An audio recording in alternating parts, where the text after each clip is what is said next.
it's like a tsunami of feelings, a huge amount of feelings, so strong. It was about watching my mind so that I could start to catch the panic, like sooner and sooner. What we're trying to do is actually make friends with our mind, because if you're not in control of your mind, something else is.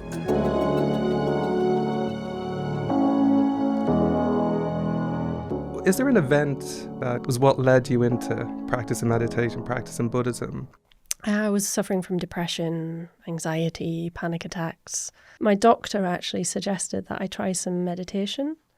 And I just remember one of the only things I can remember is the first breathing meditation. I can't remember what meditation it was. There's different types of breathing meditation. I just remember the feeling. That's the feeling I got, was of just this space opening up in my mind and really feeling like, oh, this is what I've been looking for. Just that sense of that, the tightness, the tension, the feeling of the mind being crammed in and stuck. Just getting that sense of things relaxing a little bit. That's what I can remember from that first class, really. What's that like? So when you turn in, and your mind's really not in a good space, and you're saying there's some relief there, some space there, but what's that like when you turn into that kind of level of chaos in the mind with the anxiety and so forth? What is that like to experience that and then to be able to work through that? I do remember feeling quite encouraged and empowered. But also that in with that was mixed this sort of a little bit daunted that this is going to take some work. But it just felt like, if I just chip away. And when I first started practicing meditation, it was like that. It wasn't just I would do a meditation in the morning and then that was it. A lot of it wasn't just about the meditation. It was about watching my mind and actually learning to observe my mind and see what was happening so that I could start to catch the panic like sooner and sooner, before it became a huge, raging panic attack. And because it would feel like it came on like that, it'd be suddenly I'm panicking. But then actually through just learning to watch my mind, and I remember learning being taught a meditation to just watch the thoughts and feelings like waves on an ocean arising, seeing that process of thoughts developing and arising up and then going away again, seeing how there were stages that were developing before the raging panic, that I could catch, but you need that. I think what I found is you need a benchmark of peace first of all, otherwise you can't spot that happening. So I'm interested in this, exploring how, when we're caught up in feelings, they're actually deceptive. But when you're, for example, like we've been talking about, when you're caught up, say, for example, in a panic attack, those feelings feel very, very real. And it feels like the world is like collapsing in upon you. I'm really interested to explore how we begin to work through that, or how we can see that in a different way. Yeah, because it is, those feelings, they feel real, So if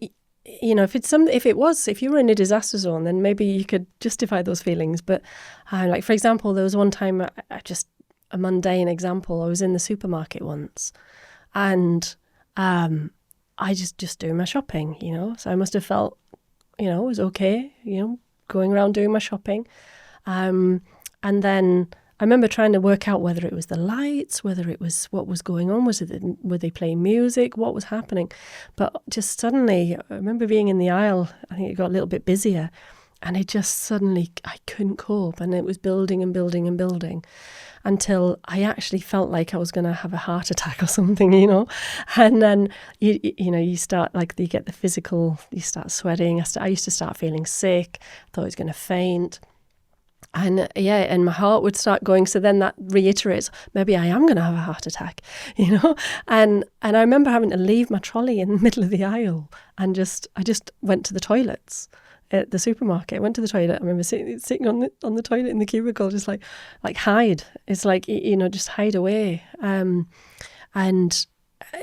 at that time, those feelings are just so.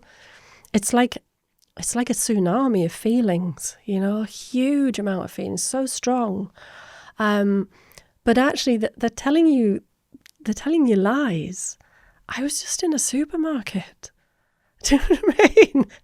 And to the other people watching me, you know, I don't know if the security people could see me on the cameras. I just looked like a normal person shopping, you know. But in my world, it was completely different, you know.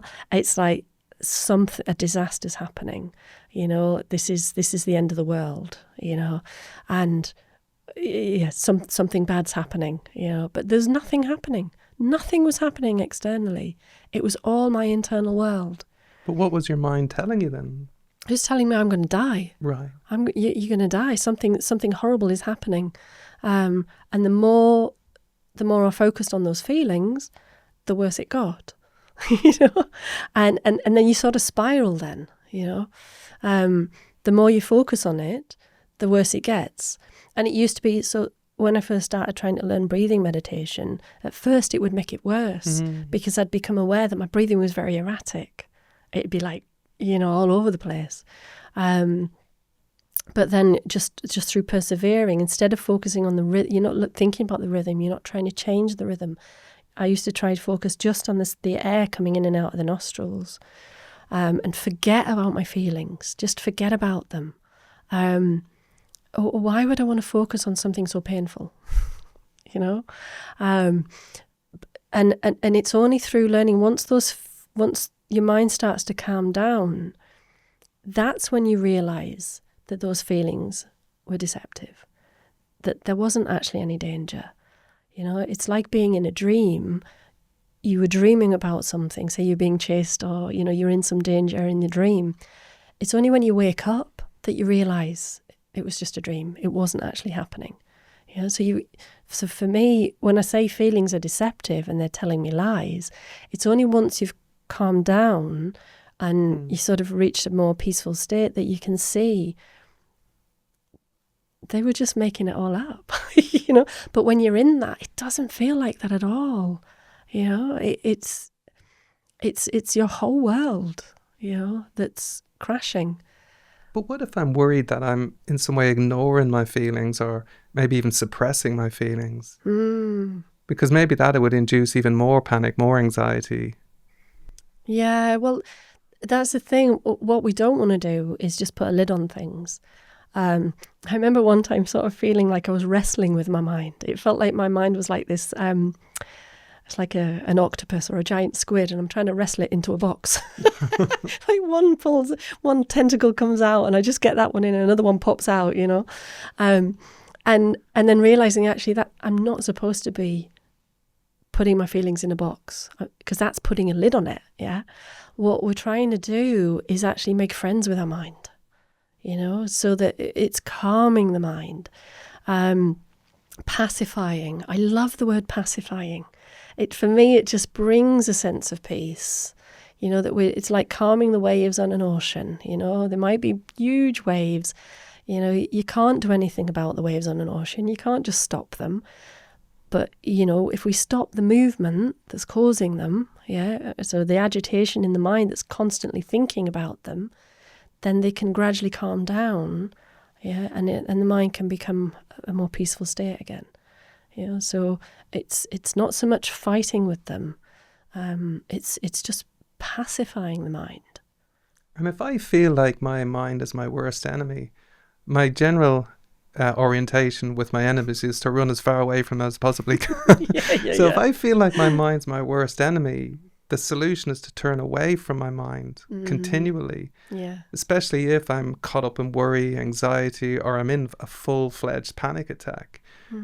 How do we in any way begin to address that? Because I guess the goal is to make friends, as you say, with the mind and to rely upon it more over time. Yeah. But in that experience, I want to get away from it. I don't want to deal with it. I don't want to make friends with it. I think for me, it's realizing that you can never get away from your mind. Maybe that was why in the supermarket I ran to the toilets. I wanted to leave my mind in the trolley, you know. But wherever you go, your mind's there with you, you know. And I think, yeah, it's reaching that point of realization that you're just going to have to face it. You're going to have to deal with it, you know. And I mean, the analogy for me of the waves in the ocean, I just find that so helpful, because you reach a point where once you start to see how your thoughts and feelings arise and dissolve within the mind, you start to realize that the mind itself actually isn't physical. You know, it's this empty like space. You know, it has no form. It's not a physical thing. But it's been controlling me my whole life. It's like you've been bullied by somebody your whole life, and then you suddenly realize you're bigger than them. Like, I am not going to let my mind bully me anymore, you know? And for me, that was, you know, you reach a turning point, and for everyone else, that it's going to be different for you. But it's just to know there is a turning point where you start to be the one in control. Because if you're not in control of your mind, something else is. And if the quality of your mind is determining whether you're happy or not, then that means that something else is determining whether you're happy or not, beyond your control.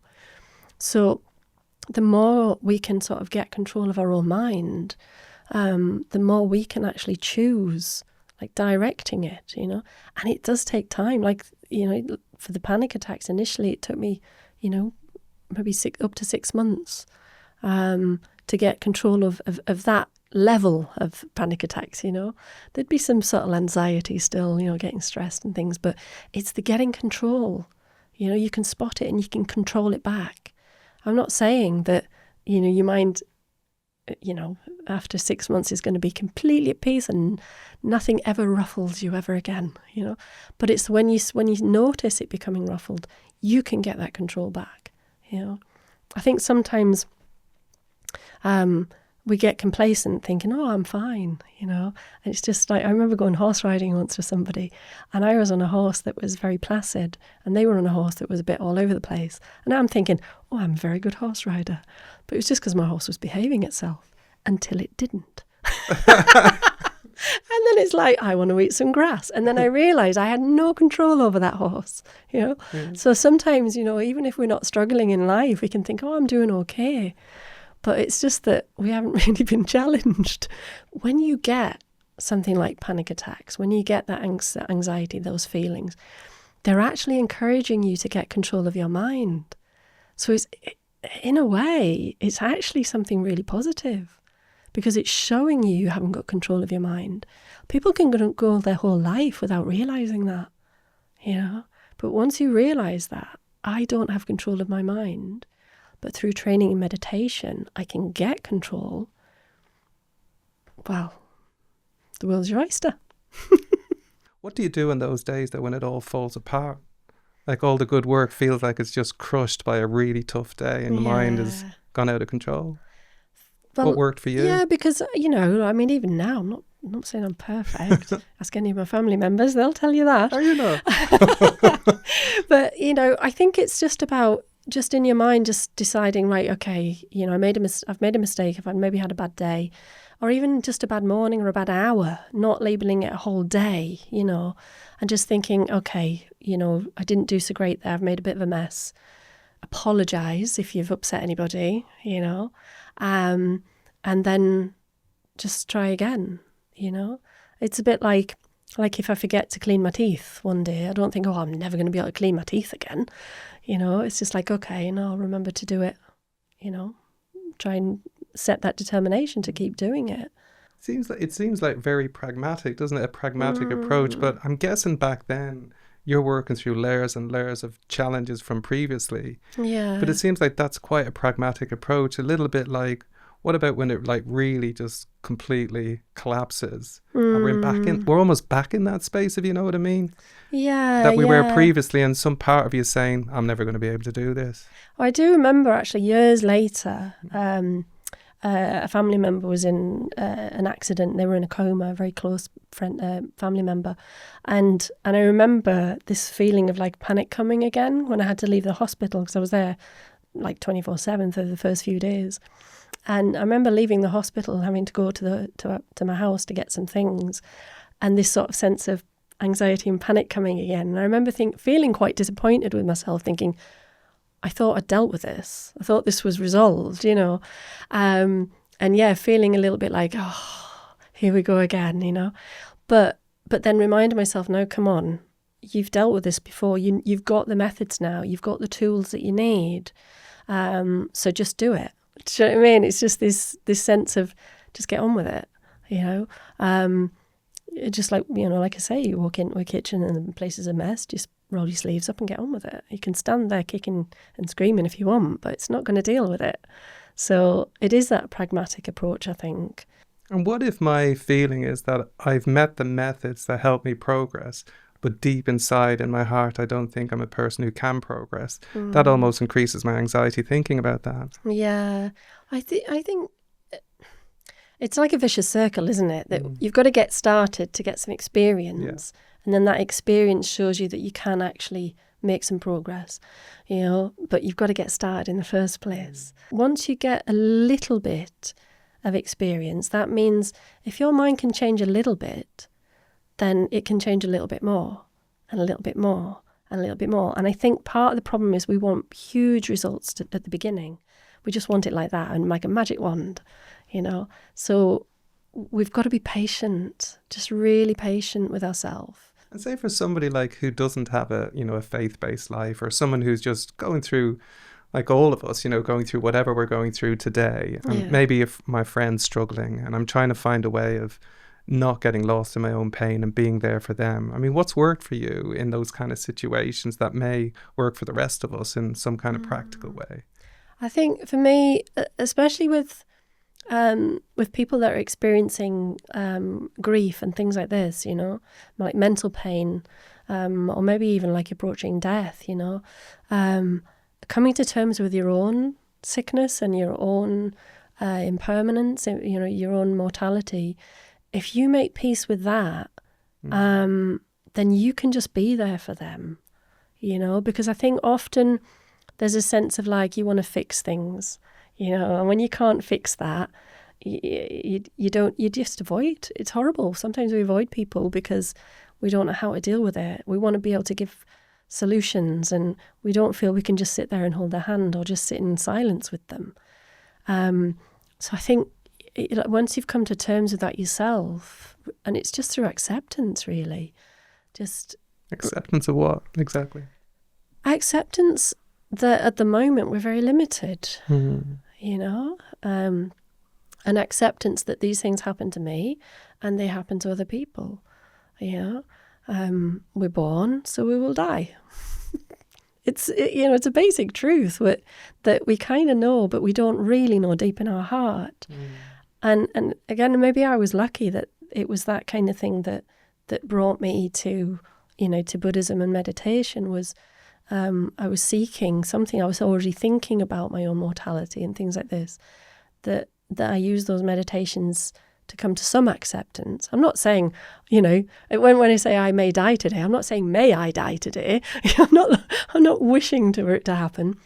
But there is more acceptance that, you know, if it happens today, I feel more prepared. You know, I'm not going to be, there's not this sort of inner battle. And I think because of that, when I've had the opportunity, which kind of feels like it's almost like a privilege really, to sit with people who are close to death, to just sit with them. And it's not about me, it's not about my feelings. I can just be there for them and be whatever they need, you know. And if it's just to sit there silently, if they want me to say some prayers, I'll say some prayers.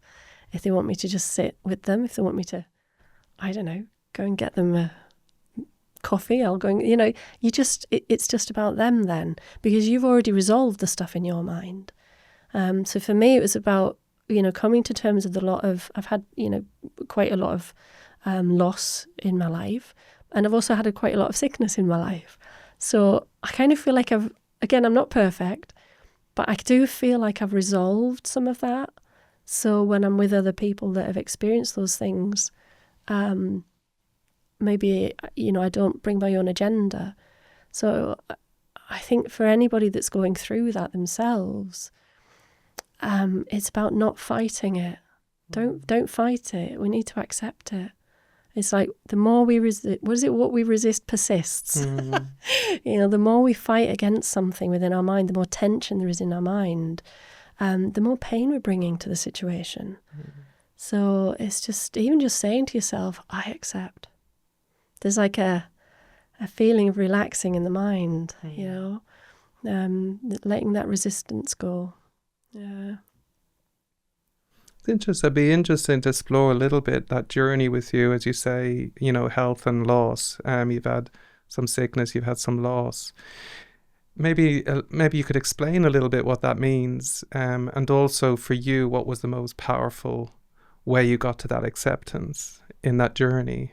Because I'm sure for you, it's still, like all of us, it's always a journey. But I'd just be interested to hear what your personal experience is of that.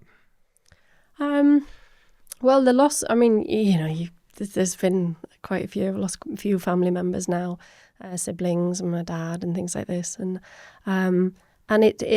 I feel it is, instead of trying to come to terms with each one of those, just coming to terms with our own. I may die today, because implicit within that is I'm going to have to leave everybody behind. So it's kind of like a little cheat. It's like a little shortcut to coming to acceptance of losing everybody. That if we can, this is what I felt, if I can really come to terms with my own impermanence, and that I really may die today, and kind of feel that I can be at peace with that, then when those other things, when other people die, I mean, it's still, when I've lost family members, it's still hurt. Of course it has. But I can more quickly sort of see within my mind what's going on and learn to resolve it. There's definitely different layers of that. The layers of grief are, almost feel like they're never ending. But it does feel to me like that acceptance of my own impermanence, and the fact that I have a body that experiences sickness. It just seems to just naturally produce pain. Your own experience? Yeah. That it's Buddha said sickness is like an immovable mountain, and I remember contemplating that once. And really feeling, because we feel like, well, I can just move this. I'll just shift this headache, or whatever it is, or we get an illness, and we're like, no, I can cure it. And I remember once having to move a wardrobe. I was on my own. I was trying to move this great big wardrobe, and it was so heavy. And I was thinking about Buddha's analogy of the immovable mountain. I was thinking, I can't even move a wardrobe, never mind a mountain. And I really got this sense of at some point, you have to accept, if you were trying to move a mountain, how are you going to do that? We would just sort of move, and all you'd end up doing is you can get diggers, and you can just move one bit, and then you're just putting it somewhere else. And that's what happens with the body, really. You solve one sickness, and just another problem appears somewhere else. And I remember really contemplating that analogy when I experienced some quite heavy sickness years ago. I had not a lot to do but contemplate, and I really remember thinking about it, that we're trying to move this mountain, when actually mountains, you can actually enjoy mountains. I used to love going to the Lake District in my youth and climbing mountains, and I remember really sort of meditating on that analogy. I'm thinking, if you get to the top of a mountain, what do you see? You see other mountains. I remember thinking, if I use my sickness, my suffering, it's almost like climb to the top of that mountain and use it to see the suffering of others. Because through my sickness, I could then empathize with other people, and really experience some deep compassion that's really heartfelt. So instead of my sickness being I'm at the bottom of the mountain and all I can see is the mountain, all I can see is my sickness, use it, climb it, use it to get a vantage point to see the sickness of others. And I just found it so powerful that then, actually thinking of my sickness and suffering in that way, and the losses that I've experienced, that it's almost like a gift. That I can really then connect with others and start to hopefully help them in some way. Yeah. Mm. All from trying to move a wardrobe.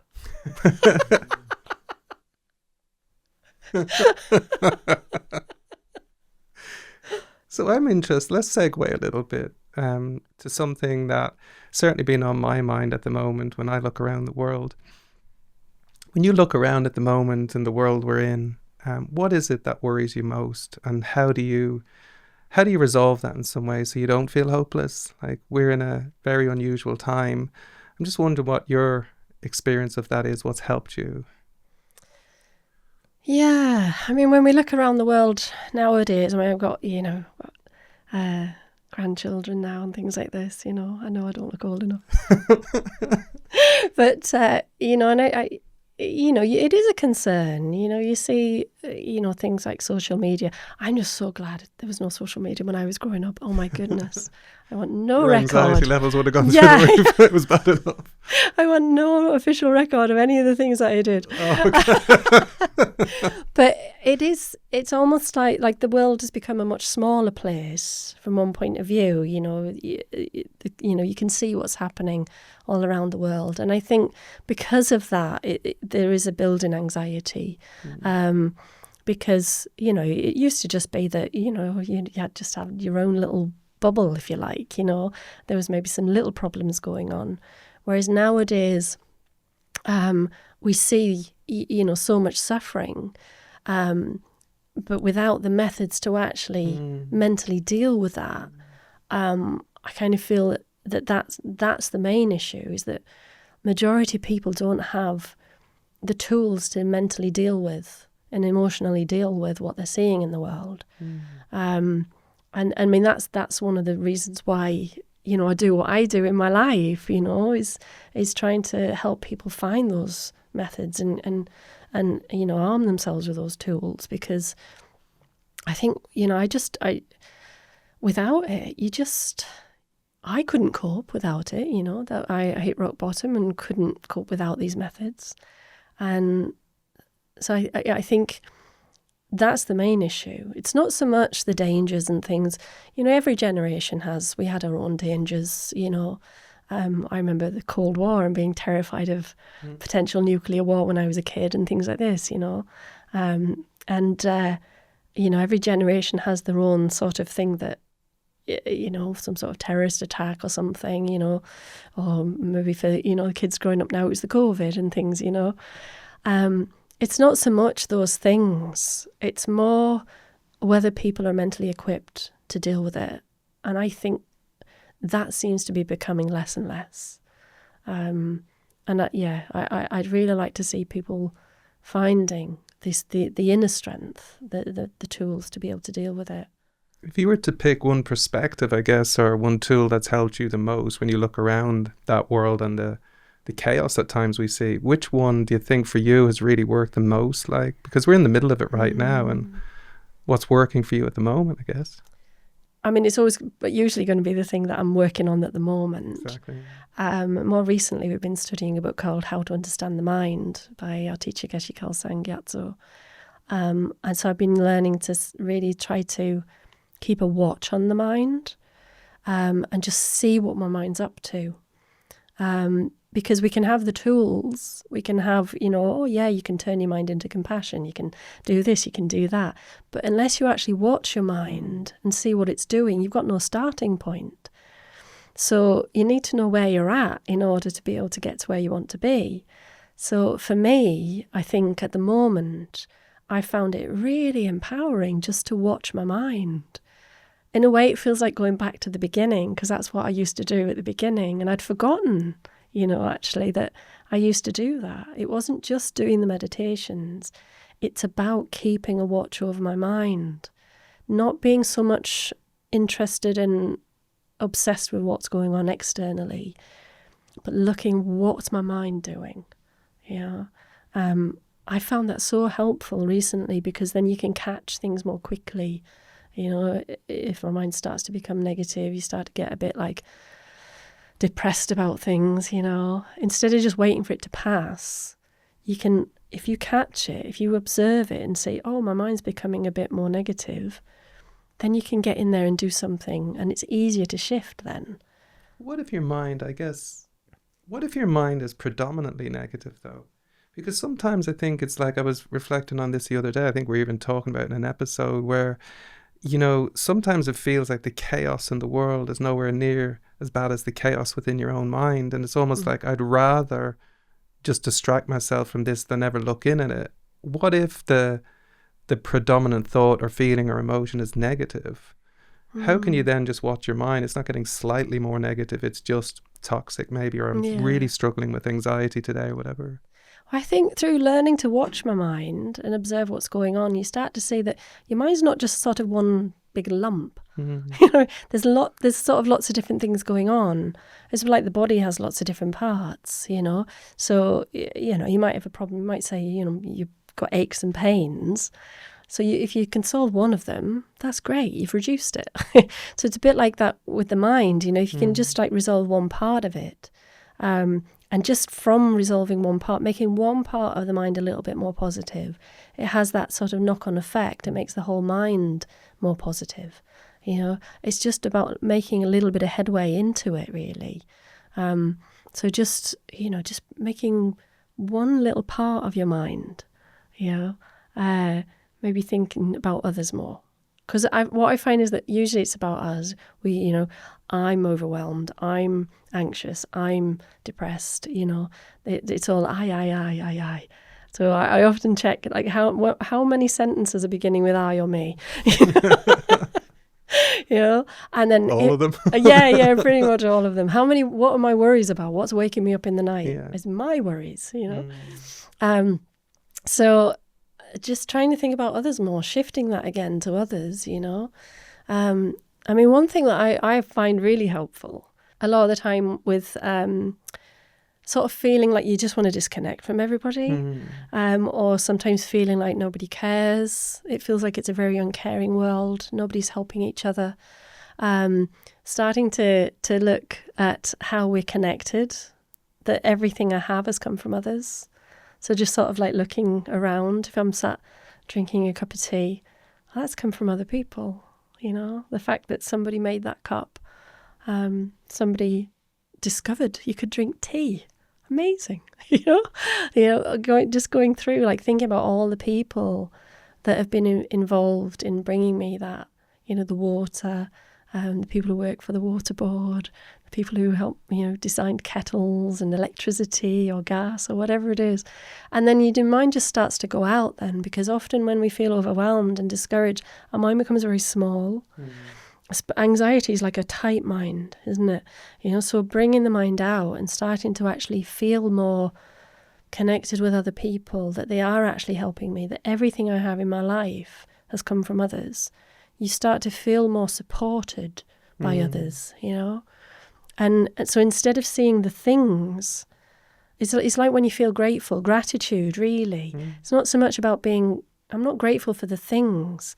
I'm grateful for the people that brought me the things, and that for me helps. If I just start thinking about it, it's just an easy way for me to start bringing myself out of that little spiral downwards, I'm not this little island that nobody cares about. Nobody loves me, nobody cares, Self-pity, a pit of self.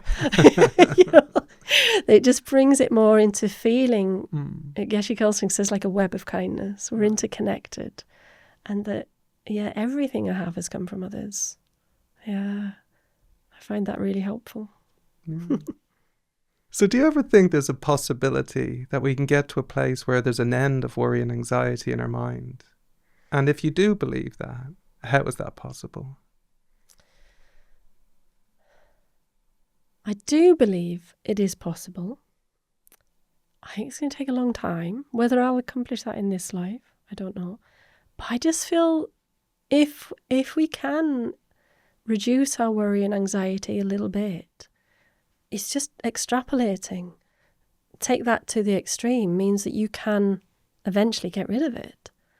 You can improve it a little bit, and then a little bit more, and then a little bit more, and a little bit more, until eventually it's gone. And through Buddha's teachings, he teaches about once we realise the wisdom, really the real wisdom about the way things exist, I always feel like I want to go, ooh, at that point. We can actually undercut everything. It's not just about, I feel like sometimes we feel like we're just pruning. Do you know what I mean? Just like pruning away some of the branches of our anxiety, and but they just grow back again, and it's a bit like wiping mold from a wall, it just comes back. You've got to get to the root of the problem. And I feel that that's where Buddha's teachings actually get really deep into the mind, especially the wisdom teachings, really getting to my view of myself, my view of the world, my view of everything in it, and how it's mistaken and how that's actually influencing everything I'm thinking and every feeling that I have. So starting to really understand that, if I change my view of myself and everything in this world, the world will appear completely different, and if I can do that for a moment, in that moment I'm free from worry. So all I need to do is increase the moments until eventually every single moment is free from worry. So I do believe it's possible. But yeah, how quickly I get there, how quickly anybody gets there depends upon how much energy we put into it, really, I think. And for the person who feels like many of us feel at times when we're really stuck in high levels of anxiety or high levels of stress or whatever it is, when we're stuck in that view seems like the only truth. And when somebody says, actually, it's just your view and it can reduce and it can cease, maybe we believe, well, you can smooth off the edges, but at the end of the day, this is essentially who I am and always will be. There can't be an end to anxiety or this anxious me because this is who I really am. That's my view. That's the truth because that's what I know. Yeah. Well, I mean, if somebody was in that state, I wouldn't say that to them. I wouldn't say, it's just your mind, because that's not very kind. It's not going to help in that moment. Is there an entry point for them, though? I mean, in that conversation? Yeah, I think at that point, you've just got to be compassionate.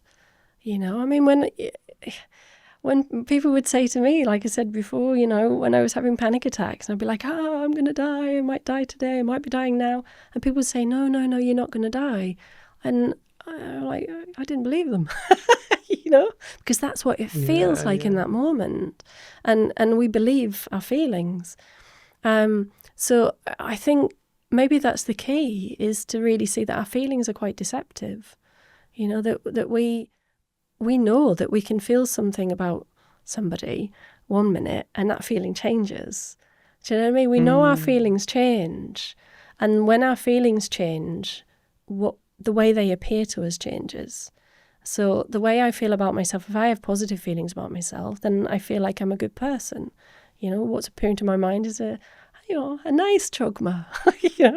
But when I'm feeling negative and sort of beating myself up a bit, I have a completely different view of myself, and the feeling that's associated with that is very negative, very unpleasant.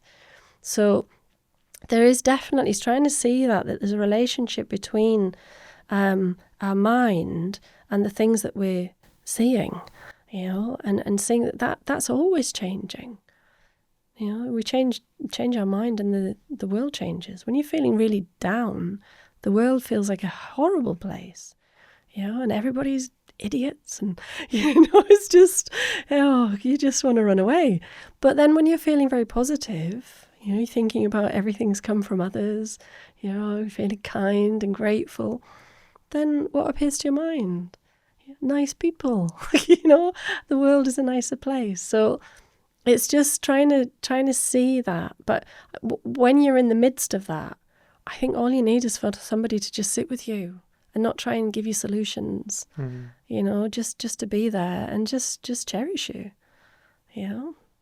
Just stop trying to fix people. Do you think we can ever get to a place? It's interesting you say that. Do you think we can ever get to a place that we're really okay with the fact that we're struggling most days?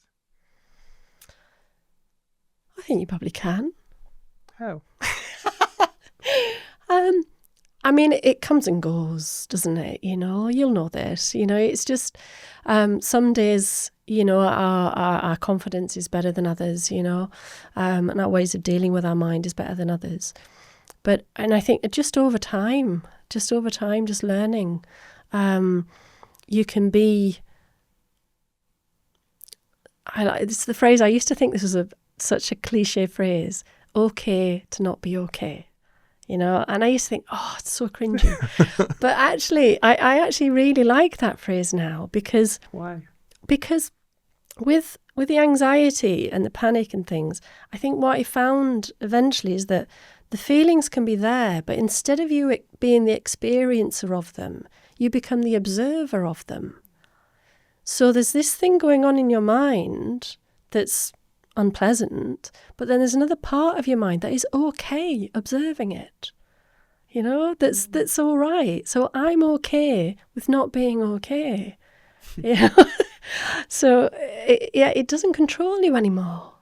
And that's the thing. It's, we're for years, probably maybe the whole of our life, unless we become enlightened in this life, hopefully. But if we don't, we're going to have moments and days where our mind becomes a bit uncontrolled. But it's understanding that what's that teaching me? Can I learn from that? Can it become a lesson? What's it teaching me about my own mind? And what I need to do? How can I improve? And then it's, then it has meaning. It's not just, some huge, horrible mistake. So what advice would you give for someone who wants to begin a meditation practice? Someone who's a complete beginner. I mean, there's so much out there now, but I would say the most helpful thing is meditating with other people, finding a teacher nearby, so you can ask questions.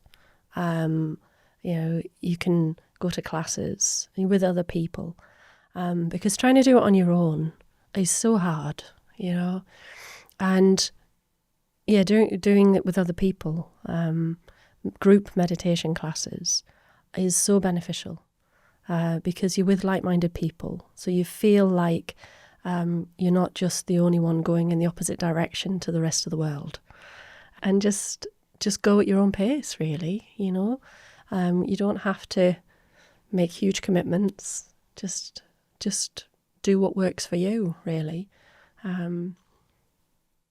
That's it, really. What about that person? That's interesting. What about the person who actually feels really self-conscious, sitting in a meditation class, would rather actually do it privately? I know people have expressed this to me before, like, I actually feel quite vulnerable when it goes quiet. I'm dealing with a lot of stuff here, and I really don't want to be sitting in the group of a lot of people with all of that going on in my mind.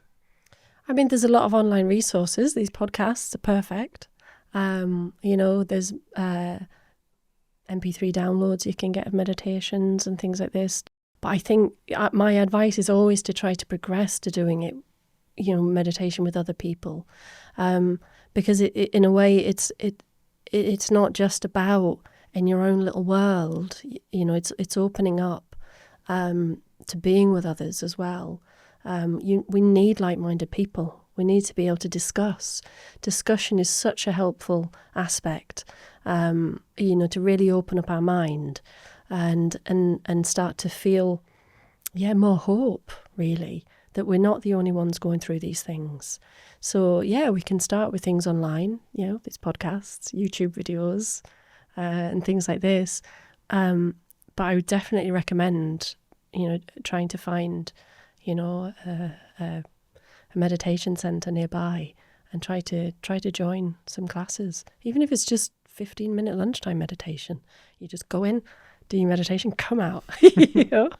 Just whatever's most comfortable, really. Yeah. Thank you so much.